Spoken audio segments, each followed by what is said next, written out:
Now we can see that our DVR working on the buck operation where the V in voltage is 245, that we can see, and output voltage is hold to 220 volt, and system is running. Load current is 0.9 ampere.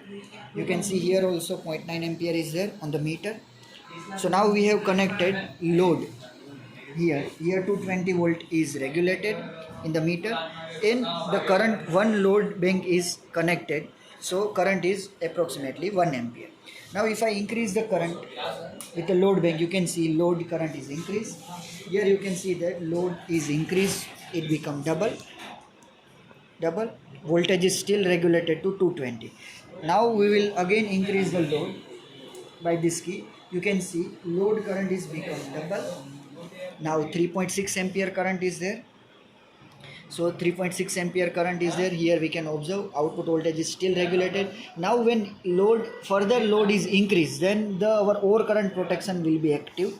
Let us see that. So when I increase this load, here the overcurrent trip will happen, that you will see here over the screen, and load will be cut off because of that. So I'm increasing the load. Now load is increased more than 5 LU. So overcurrent trip is going to happen with this time hysteresis. Once this gets 0 and load is cut off. So now it is saying that system overcurrent trip is happen. Now over the overcurrent trip, you should reset the controller.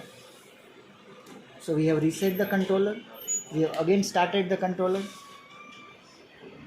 Now first reduce the load, because it is again otherwise it will go in overcurrent. So we have reduced the load by 1. Now still load is there, that is of 3.6 ampere, and we can start the system with that. So now system is started, the voltage is 220. Now you can see it is connected the load. So on load also system is started very effectively, and system is running with that load. So this was the overcurrent protection and observation of this dynamic voltage restorer trainer.